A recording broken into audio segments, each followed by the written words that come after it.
Does it mean that Vladimir Putin is also afraid of his own security guard, of his own people?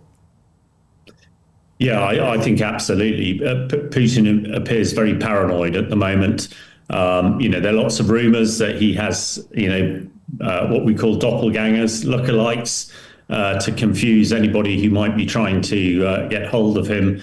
But when you can't trust your own personal bodyguards, that really suggests you're in a very difficult situation. Certainly, when I wrote about this in the Telegraph this week, I likened it to the Roman Forum and Brutus murdering Julius Caesar.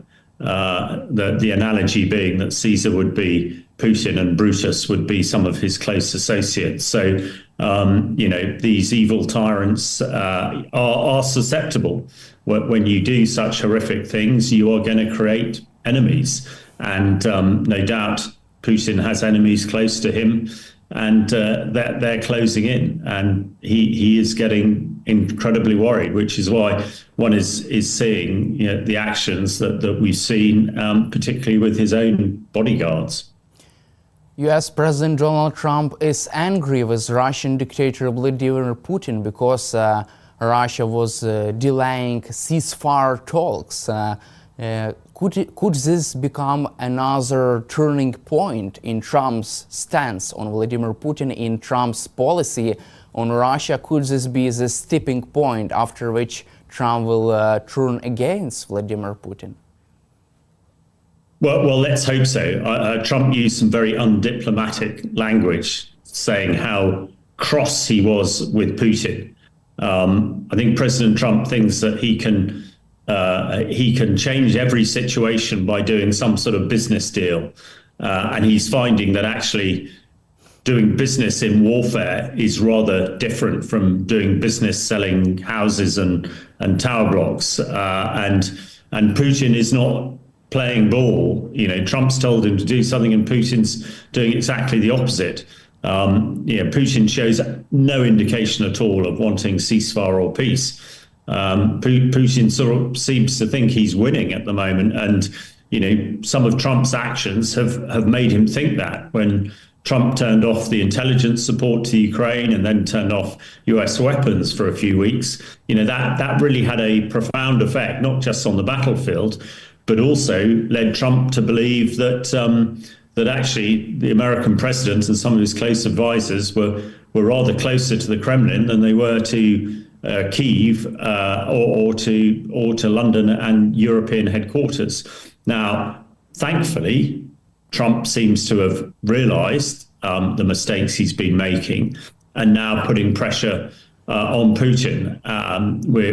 We hear all the time about tariffs at the moment, and Trump seems to be focused on that rather than anything else. But one thing Trump did say is that if Putin didn't come to the peace negotiation table, then US or president would prevent Russian oil being sold on the world markets, which he probably can do. And if Russia can't sell its oil and gas, then it won't get its money for weapons, and that could have a really serious impact. So, with Trump putting tariffs on virtually everybody, including penguins in the Antarctic, let's hope that he will put tariffs on Russia, particularly its oil, so that it can't be sold, and Putin will run out of money more quickly than he is at the moment.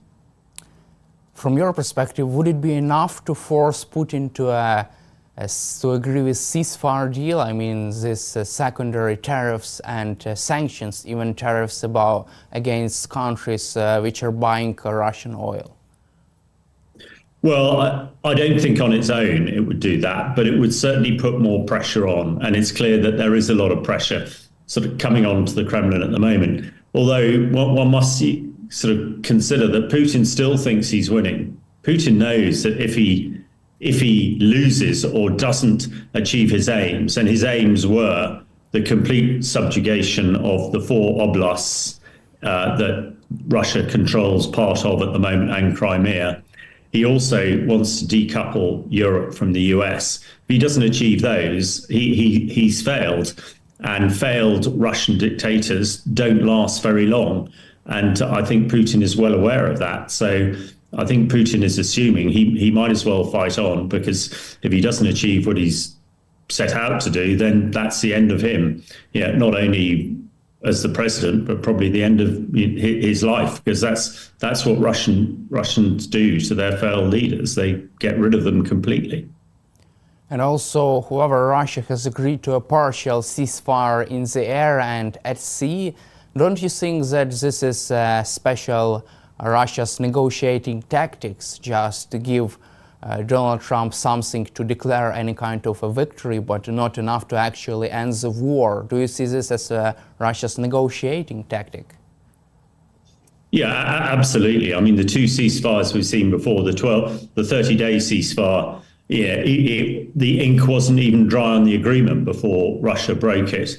The partial ceasefire in the Black Sea really only benefited Russia, and they didn't agree to it. And at the moment, there is supposed to be an agreement that Russia and Ukraine will not attack energy infrastructure, but only overnight, last night, Russia attacked Ukraine infrastructure. So whatever comes out of Putin's mouth and his negotiators at the moment really means virtually nothing, because the Kremlin and Putin are just carrying on fighting and have made absolutely no concessions at all. So, yeah, it's Putin talks positive stuff for the media, but does absolutely nothing in the way of stopping the fighting or moving towards a ceasefire. And hopefully now President Trump is clever enough to realize that, and realize that actually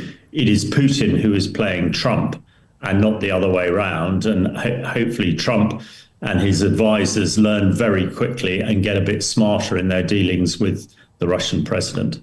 It is also interesting that even during negotiations, Vladimir Putin was making hostile statements toward Ukraine. He said that his army would finish off the Ukrainian army, and also he has called up another 160,000 men. This is Russia's highest number of conscripts since 2011. Don't you think that this all developments and statements, this all is just another humiliation for Donald Trump as he tries to negotiate full ceasefire? Well, absolutely. I mean, all the things you said are not the actions of somebody who's looking for peace. The calling up of 165,000 conscripts is incredible. I personally think actually Putin has made a serious error here, because those conscripts are not going to be from the far east of Russia, the ethnic Russians that Putin has been used so far. They are going to be, the sons of the elites in Moscow and St. Petersburg, and it's going to be very difficult to, dismiss their deaths when it comes. The last time at the beginning of the war, when Putin had a big drive to recruit conscripts, thousands of young Russians fled Russia, and we will probably see the same. Also, as you mentioned, attacks continue. Putin's vowed to destroy the Ukraine military, and he's come up with some ridiculous ideas like the UN should take over control of Ukraine. So I think it is a humiliation to Trump. And I hope Trump, and one of the challenges Trump has is, people like Pete Hegseth and Witkoff and others who are put in important positions are completely inexperienced and untrained for those positions, which is why they're making such terrible errors. Now, there's not much we can do here in the UK or you can do in Ukraine to change, who runs the USA. But let's hope that they are learning quickly, and Trump realizes that actually Putin has no interest in doing some sort of deal with the White House, and the only thing that Putin recognizes is strength. And really, that's what the best thing that Trump can do is to show his strong hand, his strong military hand, which is the only way that he can probably drag Putin to a negotiation table for peace and a ceasefire. You just mentioned that Trump should use his strong military hand to force Putin to negotiating table. How do you see the military options of Donald Trump regarding Vladimir Putin? Because it seems like right now there is only economic discussion in the White House about secondary tariffs, sanctions against the Russian economy, but after the another weeks of stalemate, the discussions could also cover possible military options. How do you see these military options for Donald Trump, or even options of the last resort of Trump for Trump? Yeah. Well, I think it's very important that the White House and Donald Trump address the terrible intelligence issue they had when the signal messaging conversation about attacking the Houthis and supporting Europe was plastered all over the media of the world. The most damaging thing about this intelligence leak is that, in effect, the White House was saying that they would not support Europe in their support of Ukraine. And that was devastating. If Putin thinks that the US will not help Europe out, then Putin might well think he can crack on and keep on fighting. It's only recently that European countries have actually suddenly realized the threat from Putin and have started to extend their military. Even the Germans now are looking to spend 200 billion euros to upgrade their military. But this is all going to take time. But European countries are now galvanized under the UK and France and are showing a strong hand. But if Trump and the Americans also said that they would be the backstop to support Europe and Ukraine, then I think that would change the metric, change the thinking of Putin. Putin assumes at the moment that America will not get involved in any fight to save Ukraine, because that's what the Americans have said. And I think for Putin, he thinks it's a risk worth taking to keep on fighting if the Americans aren't going to get involved. So they need, ideally, they need to say, yes, we will get involved to support Europe and Ukraine if needed. Also, Ukrainian President Volodymyr Zelensky said that Russia was preparing another offensive operation inside the Sumy region to push forward in the Sumy region, Kharkiv region, and Zaporizhia region. What are the Russia's chances for a big breakthrough right now, as Ukraine still sustains forceful and also a big defensive position right now, as Ukraine fights back and also sustains this powerful defense? Well, there are a lot of rumors that Russia is planning to attack into the Sumy region, as you said, and by putting forces there. However, a lot of these forces, Russian forces, are very poorly trained. And I personally think it will be once again the classic Russia sort of meat grinder tactics, where they just throw more and more manpower into some sort of suicidal type assault.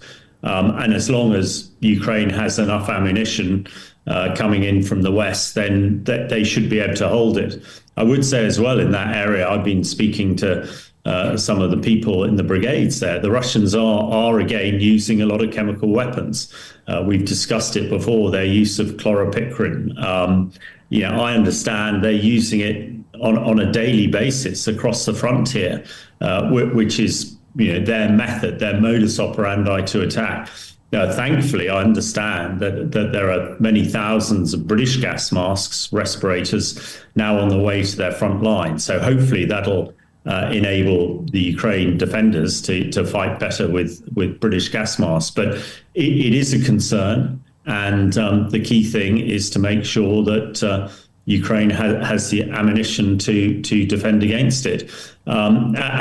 This is another area where Putin is probably feeling that it's worth doing this because the US are not going to come to the aid of Ukraine, which is why in our previous conversation we mentioned it is very important that the US do at least say that they will come to support, if need be, and before the European armies can get to the strength required to absolutely stop Ukraine falling to the Russians. But the summer is going to be a really telling time again, I think. But I'm confident that Ukraine has the military power and spirit to be able to resist this latest potential invasion.